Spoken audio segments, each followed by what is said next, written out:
Hi guys, this Aditya from spoken English Guru channel. आप सभी का एक बार फिर से स्वागत है एक बहुत ही इंपॉर्टेंट टॉपिक में। टॉपिक है हाउ टू इंट्रोड्यूस योरसेल्फ। अपना परिचय कैसे दें। Guys, you may be a student. आप एक स्टूडेंट हो सकते हो। You may have to introduce yourself in your new class. आपको अपना इंट्रोडक्शन अपनी नई क्लास में देना पड़ सकता है। You may be in an interview. आप एक इंटरव्यू में हो सकते हैं। You may have to introduce yourself before the interviewer. आपको इंटरव्यूअर के सामने अपना इंट्रोडक्शन देना पड़ सकता है। इंटरव्यूअर कौन होता है? जो इंटरव्यू लेता है। या फिर you may be in an auditorium and you may have to give your introduction in front of thousands of people. आप एक ऑडिटोरियम में हो सकते हो और आपको हजारों लोगों के सामने अपना इंट्रोडक्शन देना पड़ सकता है। Irrespective of where you are, the way you introduce yourself decides what perception people are gonna have about you. जिस तरह से आप इंट्रोडक्शन देते हो ना, ये डिसाइड करता है कि लोगों के मन में, लोगों के ब्रेन में आपका क्या परसेप्शन होने वाला है। आपने एक कहावत सुनी होगी, well begun is half done. अच्छी शुरुआत का मतलब है आधा काम हो गया। ठीक इसी तरह से इंट्रोडक्शन बहुत ही इंपॉर्टेंट रोल प्ले करता है। आज जो स्टेप्स मैं आपको यहां पर बताऊंगा, इन स्टेप्स को अगर आप फॉलो करेंगे तो चाहे आप आज इंटरव्यू देने जा रहे हो या 1 महीने के बाद या 1 साल के बाद, आप कभी भी इंटरव्यू दें, इन स्टेप्स को फॉलो करिएगा। मैं गारंटी से कह सकता हूं, कम से कम इंट्रोडक्शन का तो एक बहुत ही अच्छा इंप्रेशन आप बनाएंगे। तो आइए शुरुआत करते हैं। हमारा सबसे पहला स्टेप है ग्रीट करना। ग्रीट का मतलब होता है अभिवादन करना। जब आप किसी से मिलते हैं तो हिंदी में आप क्या कहते हैं? नमस्ते, नमस्कार, प्रणाम। लेकिन इंग्लिश में आप कहते हैं गुड मॉर्निंग, गुड आफ्टरनून या फिर गुड इवनिंग। हमेशा ध्यान रखें, हाय, हेलो, हे, व्हाट्सअप, ये आप कभी भी नहीं कहेंगे, क्योंकि ग्रीट करने का ये इनफॉर्मल तरीका है, अनौपचारिक तरीका। और जब आप किसी इंटरव्यू में होते हैं या अपनी क्लास में इंट्रोडक्शन देते हैं और उस टाइम पे आपको ग्रीट करना है, तो हमेशा आपको होना पड़ेगा फॉर्मल। दोपहर के 12 बजे तक आप कहेंगे गुड मॉर्निंग। दोपहर के 12 बजे से लेकर के शाम के 5 बजे तक आप कहेंगे गुड आफ्टरनून। और शाम के 5 बजे के बाद अगर कभी इंटरव्यू में या कहीं पे भी आपको इंट्रोडक्शन देना है तो आप हमेशा कैसे ग्रीट करेंगे? Good evening. अब आप बताते हैं अपना नाम और उसके बाद आप बताते हैं कि आप किस जगह के रहने वाले हैं। तो देखिए, नाम बताने के लिए जनरली 4 तरीके लोग यूज करते हैं। दिस इज अपना नाम, आई एम अपना नाम, माई सेल्फ अपना नाम, या फिर माई नेम इज और अपना नाम बताते हैं। लेकिन तीसरा तरीका माई सेल्फ के साथ अपना नाम बताना, ये ग्रामेटिकली इनकरेक्ट है। माई सेल्फ एक पजेसिव प्रोनाउन है और पजेसिव प्रोनाउन के तुरंत बाद एक नाउन का यूज इस तरह से नहीं किया जाता। तो आप इन 3 तरीकों से अपना नाम बता सकते हैं। हालांकि आपको मैं जरूर कहूंगा सबसे बेस्ट तरीका है माई नेम इज और जो भी आपका नाम है। My name is Rahul, my name is Aman, my name is Priya, my name is Riya, my name is Shweta, my name is Rashmi, जो भी आपका नाम है, इस तरह से आप नाम बता सकते हैं। और उसके बाद आता है प्लेस। 2 तरीके आपके सामने हैं। आई बिलोंग टू, कहां के आप रहने वाले हैं? मान लीजिए आप रहने वाले हैं देहरादून के, आई बिलोंग टू देहरादून, या फिर आई एम फ्रॉम देहरादून। इन दोनों तरीकों से आप बता सकते हैं कि आप किस जगह के रहने वाले हैं। एक इंपॉर्टेंट पॉइंट और है, मान लीजिए कि इंटरव्यू देहरादून में ही हो रहा है और तब मैं कहना चाहता हूं कि मैं देहरादून का ही हूं। देहरादून का ही, ये जो ही वर्ड आया, ये मैंने क्यों यूज किया? क्योंकि देहरादून में इंटरव्यू हो रहा है, तो मैं कहता हूं मैं देहरादून का ही हूं। अगर देहरादून में इंटरव्यू हो रहा होता और मैं होता दिल्ली का, तो मैं क्या कहता? मैं दिल्ली का हूं। तब मैं ये थोड़ी कहता मैं दिल्ली का ही हूं, नहीं, तब मैं कहता मैं दिल्ली का हूं। यहां पर मैंने कहा मैं देहरादून का ही हूं, यानी देहरादून में इंटरव्यू हो रहा है और मैं देहरादून का ही हूं। ऐसे केस में एक वर्ड आप यूज करते हैं, इटसेल्फ। मान लीजिए आप कोटा के हैं और कोटा में ही इंटरव्यू हो रहा है, तो आप किस तरह से कहेंगे? I belong to Kota itself, या फिर I am from Kota itself. इसका आप यूज करते हैं। That's it. आपने पहले बताया अपना नाम, उसके बाद आपने बताया कि आप कहां के रहने वाले हैं। अगला स्टेप है फैमिली, और उसके बाद आप बताते हैं अपनी क्वालिफिकेशन के बारे में। जब आप बताते हैं अपनी फैमिली के बारे में, तो एक सेंटेंस आप रट सकते हैं। इन माई फैमिली, मेरे परिवार में, अपार्ट फ्रॉम माई पेरेंट्स, मेरे माता पिता के अलावा, आई हैव, कौन कौन है? मान लीजिए आपका एक बड़ा भाई है और एक छोटी बहन है। आप कह सकते हैं I have an elder brother and और एक छोटी बहन, अ यंगर सिस्टर। बस इतनी सी बात।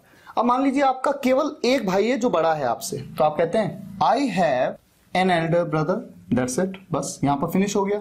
या फिर आपकी एक बहन है, केवल बड़ी बहन है, I have an elder sister. या फिर मान लीजिए आपकी केवल एक छोटी बहन है, I have a younger sister. अगर आपके दो बड़े भाई हैं तो आप कहते हैं I have two elder brothers, brother नहीं ब्रदर्स, प्लूरल हो जाएगा, एस लग जाएगा इसके बाद। या फिर मेरी दो बड़ी बहनें हैं, I have two elder sisters. मेरी दो छोटी बहनें हैं, I have two younger sisters. अगर आपके परिवार में आपके माता पिता के अलावा आपकी दादी जी भी हैं, दादी जी को आप क्या कहते हैं, ग्रैंड मदर। तो आपको सिर्फ इतना करना है, यहां पर कोई छेड़छाड़ नहीं करनी है। यहां पर ऐड कर लीजिए apart from my parents and grand mother, मेरे माता पिता और दादी जी को छोड़कर या दादी जी के अलावा मेरे दो भाई हैं, दो बहनें, जो भी है। तो इस तरह से इस सेंटेंस को आप नोट कर लेंगे और हमेशा ऐसे ही आपको बोलना है, आप कभी भी कंफ्यूज नहीं होंगे। अब बात करते हैं हमारे अगले स्टेप की, जो कि है क्वालिफिकेशन। जब आप अपनी क्वालिफिकेशन बताते हैं, अगर आप 6th क्लास में, तो आप कहेंगे आई एम इन क्लास 6। यहां पर ध्यान रखें 6th नहीं, ये नहीं कि आप कहते हैं 6th नहीं कहना है, आपको क्या कहना है, आई एम इन क्लास 6। या फिर I am in class 7, I am in class 8, I am in class 9, I am in class 10, I am in class 11, I am in class 12। Competitive exams में भी अक्सर इस तरह से कंफ्यूज किया जाता है। आपके सामने एक सेंटेंस आता है आई एम इन क्लास और ऑप्शन आ जाता है 6 या 6th, और वहां पर अक्सर आप सोचते हैं 6th क्लास, तो क्लास 6th आप लिख देते हैं, वो गलत है। ये आप हमेशा ध्यान रखें, ग्रामेटिकली इनकरेक्ट है। दूसरे सेंटेंस में आई एम इन, या आप इस तरह से कह सकते हैं I am in 6th standard. यहां पर आप 6th कहते हैं, 6th स्टैंडर्ड नहीं, 6th standard, 7th standard, 8th standard, 9th standard, 10th standard, 11th standard, 12th standard. आप ग्रेजुएशन कर चुके हैं तो आप कहते हैं आई एम अ ग्रेजुएट। आप पोस्ट ग्रेजुएशन कर चुके हैं तो आप कहते हैं I am a post graduate. या फिर एक दूसरा तरीका, मान लीजिए आप इलेक्ट्रॉनिक्स में बीटेक हैं तो आप कहते हैं I am BTech in electronics, I am BTech in computer science, I am BTech in mechanical engineering, I am BTech in electrical engineering. या फिर आई एम पीएचडी, मैं पीएचडी हूं किसमें, in physics. I am PhD in English, I am PhD in mathematics, जिसमें भी आप PhD हैं। और एक इंपॉर्टेंट पॉइंट, जब आप 12th के बाद जब आप किसी हायर एजुकेशन को परसू करते हैं, हायर एजुकेशन को कर रहे होते हैं, उसे परसू करना कहते हैं। तो आप कहते हैं आई एम परसुइंग, मैं कर रहा हूं या मैं कर रही हूं क्या। मान लीजिए आप ग्रेजुएशन कर रहे हैं, आई एम परसुइंग ग्रेजुएशन। या फिर I am pursuing post graduation, I am pursuing BTech, I am pursuing PhD. जो भी आप परसू कर रहे हैं, जो भी आप कर रहे हैं, हायर क्वालिफिकेशन जो आप ले रहे हैं, उसे आप परसू कर रहे हैं। और या फिर एक तरीका और है, आई एम इन, जैसे मान लीजिए आप बीए सेकेंड ईयर में, I am in BA second year, I am in BSc third year या final year, I am in BTech first year, इस तरह से। तो जो भी आपकी क्वालिफिकेशन है या आप परसू कर रहे हैं या आप कर रहे हैं, उसे आपको नोट कर लेना है और इसी तरह से इंट्रोडक्शन में आपको यूज करना है। तो ये बात हुई क्वालिफिकेशन की। अगला स्टेप है एडिशनल क्वालिफिकेशन। ये क्वालिफिकेशन को मैंने शॉर्ट में लिख दिया। या फिर स्किल्स। अगर आपके पास कुछ एडिशनल क्वालिफिकेशन है, एडिशनल का मतलब होता है अतिरिक्त। यहां पर दो सेंटेंसेस मैंने आपके सामने लिखे हैं। पहला सेंटेंस, आई हैव डन, मैं कर चुका हूं क्या, 6 months बेसिक कंप्यूटर कोर्स, 6 महीने का बेसिक कंप्यूटर कोर्स फ्रॉम मतलब से, कहां से, इंस्टीट्यूट का नाम आप बता सकते हैं, XYZ इंस्टीट्यूट, जो भी इंस्टीट्यूट का नाम हो वो बता दीजिए। इन ईयर, कौन से साल में, इन 2013, इन 2014, इन 2015, जो भी है। ये जो फ्रॉम के बाद इंस्टीट्यूट का नाम है या इन के बाद जो साल है, या बताना चाहें तो बताएं, ना बताना चाहें तो नहीं बताएं, ये आपके ऊपर है। आप इतना भी कह सकते हैं I have done 6 months basic computer course. दूसरा sentence I have done 6 months course, या 6 months का डिप्लोमा हो सकता है तो डिप्लोमा कह दीजिए ऑन, या फिर ट्रेनिंग भी हो सकता है आई have done 6 months training, training हो सकता है, इंटर्नशिप भी हो सकता है ऑन कोर्स का नाम।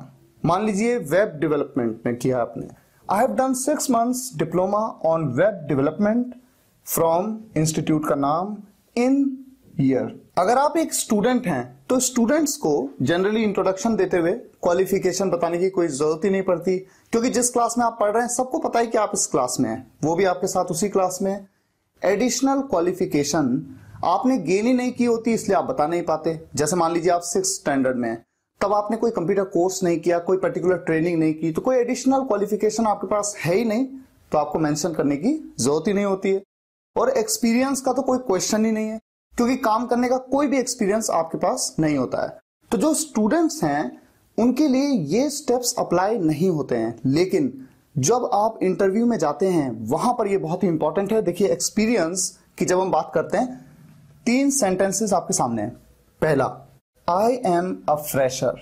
मान लीजिए आप अभी भी पास आउट हुए हैं किसी यूनिवर्सिटी से, किसी प्रोफेशनल कोर्स से, और आपके पास काम करने का कोई एक्सपीरियंस नहीं है, तो आप कहते हैं आई एम अ फ्रेशर। अब जब आपको एक्सपीरियंस हो जाता है तो आप कहते हैं I have 2 years experience in. अब काम का नाम बताइए। मान लीजिए वेबसाइट डेवलपमेंट में आप घर पे ही बैठ के काम करते हैं, वर्क फ्रॉम होम, और वेबसाइट डेवलपमेंट का काम करते हैं, आपको 2 साल का एक्सपीरियंस है, तो आप कहते हैं I have 2 years experience in web development, website development, Android app development. कोई भी आप प्रोफेशनल वर्क का नाम ले सकते हैं, या फिर आप किसी कंपनी में काम कर रहे हैं या कर चुके हैं, इस तरह से sentence I have 2 years experience working with या वर्किंग इन, दोनों तरह से बोला जाता है। और फिर आप बताते हैं कंपनी का नाम। मान लीजिए HCL में आपको 2 साल का काम करने का एक्सपीरियंस है, तो आप कहते हैं I have 2 years experience working with या working in HCL as a या एन। अब पोजीशन का नाम बताते हैं। मान लीजिए आप वहां पर ऑफिसर थे, तो आप कहते हैं एज एन ऑफिसर, क्योंकि ऑफिसर के साथ क्या यूज होगा, एन। या फिर आप वहां पर एग्जीक्यूटिव थे, एज एन एग्जीक्यूटिव। या फिर आप वहां पर मैनेजर थे, मैनेजर के साथ ए का यूज करेंगे, एज अ मैनेजर। अगला स्टेप है हॉबी। हॉबी का मतलब होता है शौक। आपको क्या शौक है। एक सेंटेंस आपने अक्सर सुना होगा, माई हॉबी इज, मेरी हॉबी है लिसनिंग टू म्यूजिक, म्यूजिक सुनना। गाइज यहां पर इंपॉर्टेंट पॉइंट ये है, हमेशा ध्यान रखिए, लिसन का मतलब होता है सुनना। लिसन एक ऐसी वर्ब है जिसके बाद हमेशा आप प्रेपोजिशन टू का यूज करेंगे। कई बार मैं सुनता हूं कोई कहता है लिसनिंग म्यूजिक, नहीं, लिसनिंग म्यूजिक नहीं, लिसनिंग टू म्यूजिक। पहला पॉइंट। दूसरा, माई हॉबी इज, इनमें से कोई भी हॉबी हो सकती है। My hobby is reading books, किताबें पढ़ना मेरी हॉबी है, या फिर रीडिंग मैगजीन्स, रीडिंग नॉवेल्स, जो भी आप पढ़ना पसंद करते हैं। My hobby is dancing, my hobby is singing, मेरी हॉबी है गाना। गाना बोला तो यानी गाने गाना। और अगर आप पर्टिकुलरली ये मेंशन करना चाहो कि आपको पुराने गाने गाना पसंद है, तो आप कह सकते हैं my hobby is singing old songs, my hobby is cooking, my hobby is playing cricket, my hobby is playing football, या जो भी गेम आप खेलना पसंद करते हो।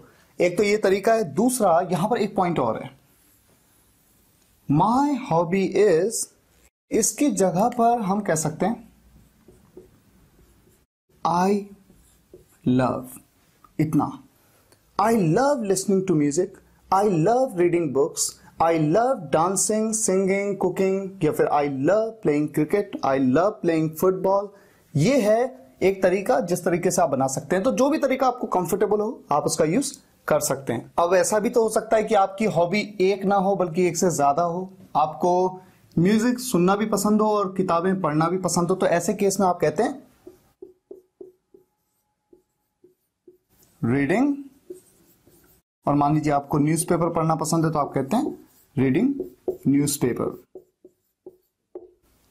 इस तरह से आपकी 2 हॉबीज हैं। और या फिर आप यहां पर माई हॉबीज आर, इसकी जगह पे किसका यूज कर सकते हैं? आई लव का। I love listening to music and reading newspaper. तो इस तरह से आप इंट्रोडक्शन देते हैं और इंट्रोडक्शन देने के बाद जो आखिरी स्टेप बनता है वो है एंड कर देते हैं। किस तरह से एंड करते हैं? क्या बोलते हैं आप कहते हैं That's all about me. That's all about me. Thank you. उनका धन्यवाद भी करना है आपको। That's all about me. Thank you. इस तरह से आप अपने इंट्रोडक्शन को एंड कर देते हैं। गाइस, आप सभी स्टूडेंट से मेरी रिक्वेस्ट है, इन स्टेप्स के हिसाब से आप अपना इंट्रोडक्शन तैयार करिए और इस वीडियो लेक्चर के कमेंट्स में आपको जरूर लिखना है। एक एक स्टूडेंट को लिखना है इन स्टेप्स के अकॉर्डिंग। मुझे उम्मीद है ये वीडियो लेक्चर आपको पसंद आया होगा। पसंद आया हो तो लाइक करिएगा और शेयर जरूर करिएगा अपने सभी फ्रेंड्स के साथ, ताकि देश के हर छोटे से छोटे गांव के स्टूडेंट्स तक इन वीडियोस का बेनिफिट पहुंच सके। अगर आप इंस्टाग्राम और फेसबुक पर मेरे साथ अभी तक नहीं जुड़े हैं तो आप जुड़ जाइए। लिंक मैंने डिस्क्रिप्शन और कमेंट्स में दिया है। Thank you so much for watching this video guys. See you in the next video lecture. Take care and good bye.